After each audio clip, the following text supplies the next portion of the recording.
One more time, Dick Foth here with Foth and Friends, stories to make a difference. It's Labor Day week, 2022, and I'm asking myself, why do we celebrate Labor Day?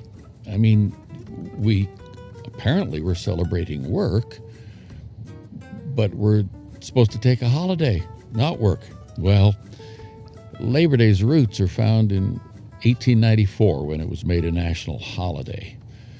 In the years prior, there had been some riots in this country over working conditions. If you worked in a factory in particular, you had very poor working conditions, long hours. You were working 12-hour days, 6 days a week, poor ventilation, whether you were an adult or a child. All of it was in play. And in 1894, the government decided to have a holiday to honor workers, and they called it Labor Day, and it would be the first Monday of each September. So here we are. So what is work? Well, work simply means getting something done, a project, a task, a vision. We use work, that word, all the time with other phrases. We say, gotta go to work? I'll work it out. That guy's a piece of work.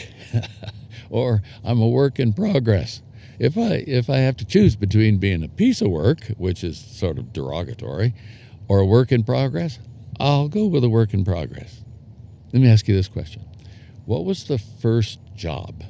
And, work has several definitions. It could be vocation, it could be career, could be calling, could be just a job. What was the first job that you had when you were younger?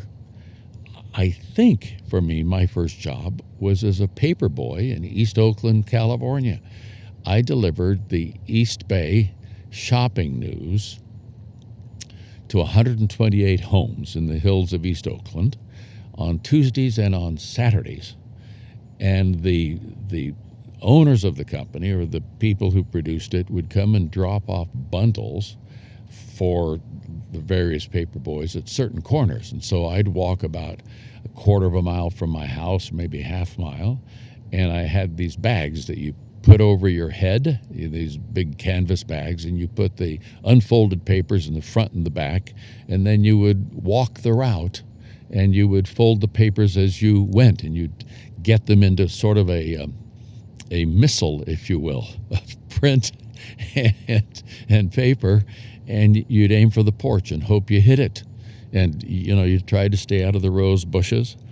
I can't remember how much I got paid for that, but for a couple of years, I think. It was Tuesdays and Saturdays, sometimes very early on Saturday morning, and I would just go and do that. And there was a sense of achievement in that. You say, why? Well, because I achieved something. Because there was work. I got some dollars for it, and that was wonderful. To say somebody is a good worker is usually a high compliment. Somebody will say that person is an excellent workman. I don't know in my world anybody who works more systematically, more diligently, longer hours with greater result than my wife, Ruth. Ruth and I just celebrated 59 years together, and she's been a model for me in a lot of ways. Her diligence, her persistence, whether it's in gardening or crocheting or quilting, certainly in the bringing up of the children, or in the last decade or so or more than that, I guess, 20 years, in letter writing.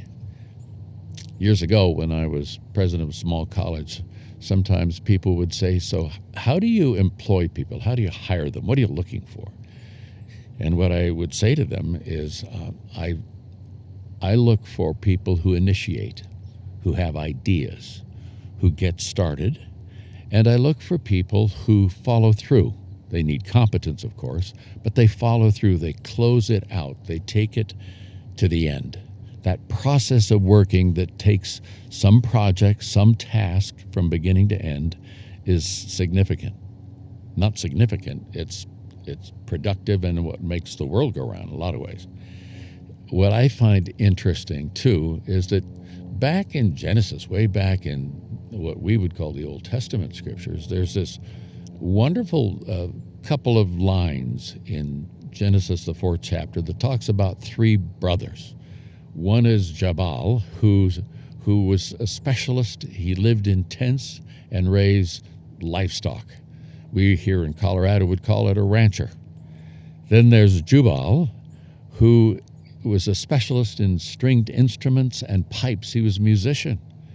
And then Tubal, who forged tools of bronze and iron. So you have this interesting combination of ranching on the one end, and you have industry on the other end, and in the middle, you have music. What do they have in common? It's all work.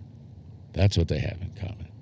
So there's this wonderful passage that these thoughts that Paul, the apostle, writes to a church in Turkey. And he talks about work, and this is how he talks about it. He says, "For it is by grace you have been saved," redeemed, "through faith, through trust. And this not from yourselves, it's the gift of God, not by works." That is, that's something I can't work to get. If I'm going to be whole, if I'm going to be redeemed by God, I can't work for that, so that no one can boast. For we are God's workmanship, created in Christ Jesus to do good works, which God prepared in advance for us to do. So he says, I can't make myself whole by works, but I can, by trusting God, come to realize that I am a work of God. I'm his craftsmanship. One translation says I'm his masterpiece. And my purpose is to do good works, to do things that bring life and refreshing and help to other people. And that God has prepared those in advance for us. I have to admit, I don't fully understand what all of that means. I certainly don't understand how it all comes together. I just know that my life is centered in work and around work, whether it's the work of God in us or the work of God expressed through us. Work's a good word. I like that. So let's go get something done. It's time. God bless. Catch you later. Bye-bye.